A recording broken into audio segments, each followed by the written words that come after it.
In this lesson, we'll select the letters EAR in the title, put them on their own layer, and then transform those letters to look like the original title for this poster. Get the lasso tool and select around the letters E, A, and R, and do a Shift Command J.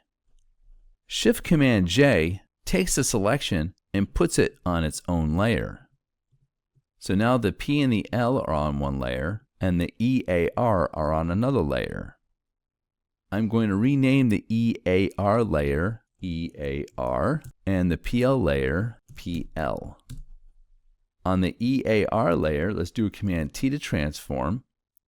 I'll press the Shift key and drag up until the bottom of the E is close to the bottom of that P on the top area.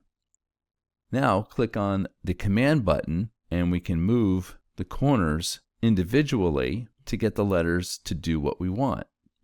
Press Shift, I'm going to go up a little bit higher, and then Command click the letters again, and then press Return when you're all done. If you don't like what you created, you can always go back and do it again. Right click on the layer and merge it down. So now we have the Perl layer ready to go.